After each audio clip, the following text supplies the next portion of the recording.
Hello friends, आप सब कैसे हो। आई होप आप लोग सब अच्छे से स्टडी कर रहे होंगे और जो मैं आप लोगों को डेली नोट्स बता रही हूँ एनसीईआरटी के, आई होप कि आप लोग उसको भी नोट कर रहे होंगे। तो आज है हमारा पॉलिटी का, इंडियन पॉलिटी का क्लास 7th का 4th चैप्टर के नोट्स, लड़के और लड़कियों के रूप में बड़े होना। ये चैप्टर का नाम है, आप इसको अच्छे से समझेंगे। आई होप कि आप लोगों ने बुक में पढ़ लिया होगा। लड़का या लड़की होना किसी की भी एक महत्वपूर्ण पहचान है। जिस समाज में हम बड़े होते हैं वह हमें सिखाता है कि लड़के और लड़कियों का कैसा व्यवहार स्वीकार करने योग्य है। ठीक है, यहाँ पे ये लड़के लड़कियों के व्यवहार के बारे में बात की जा रही है कि किस तरह का व्यवहार समाज में स्वीकार करने योग्य होता है। 1920 के दशक में सामोआ द्वीप में बच्चों का बड़ा होना। सामोआ द्वीप प्रशांत महासागर के दक्षिण में स्थित छोटे छोटे द्वीपों के समूह का एक भाग है।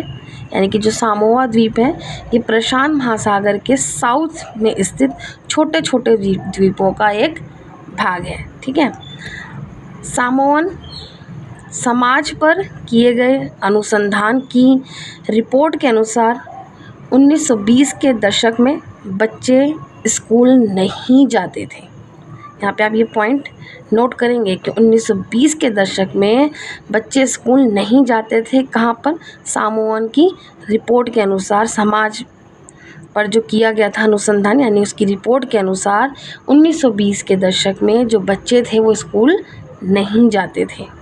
नोट करेंगे,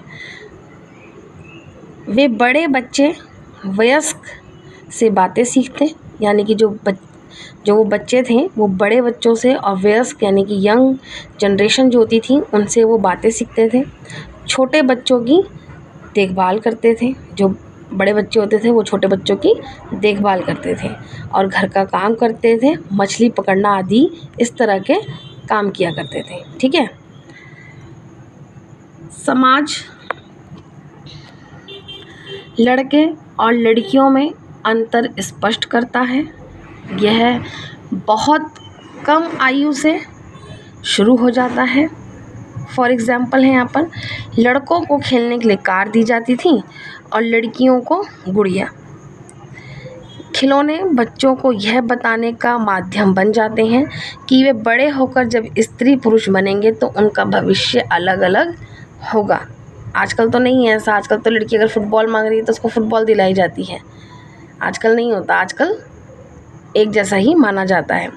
अगर लड़की को क्रिकेट में जाना है, क्रिकेट लाइन में जाना है तो लड़की को वो जाने देते हैं।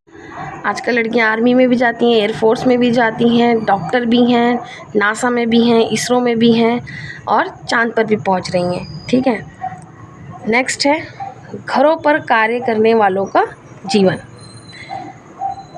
घरेलू काम में अनेक कार्य सम्मिलित रहते हैं। ग्रामीण क्षेत्रों में स्त्रियों और लड़कियों को उपजाऊ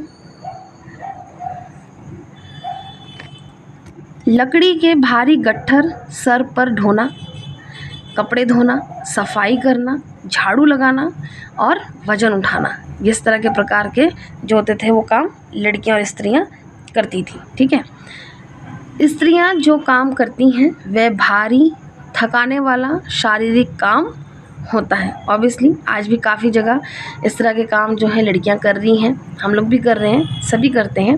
लेकिन ये है जो कि जो गाँव की जो महिलाएं होती हैं वो शारीरिक रूप से जो है वो ज़्यादा काम करती हैं। समानता हमारे संविधान का महत्वपूर्ण सिद्धांत है। संविधान कहता है कि स्त्रियां पुरुष होने के आधार पर भेदभाव नहीं किया जा सकता, परंतु वास्तविकता में लिंग भेद किया जाता है। ठीक है, यहाँ पर ये नोट करेंगे आप पॉइंट। घर के काम का बोझ जो है वो महिलाओं और लड़कियों, इसका असर लड़कियों के स्कूल जाने पर भी पड़ता है। यानी कि जो घर का काम का जो बोझ होता है वो लड़कियों और महिलाओं पे पड़ता है, जिसके कारण स्कूल नहीं जा पाती हैं। आज भी देखा होगा कि अधिकतर बच्चे नहीं आसपास अपने नोट किया होगा आप लोगों ने, कभी आप उनसे पूछो कि आप स्कूल क्यों नहीं गए, नहीं आज थोड़ा घर में काम था, मम्मी ने बोला था, इस तरह की बातें होती हैं, ये आम हो जाती हैं। लेकिन ये गंभीरता से लेना चाहिए, किसको? पेरेंट्स को। नेक्स्ट है महिलाओं का काम और समानता। स्त्रियों और पुरुषों के बीच असमानता की एक बड़ी सामाजिक व्यवस्था है।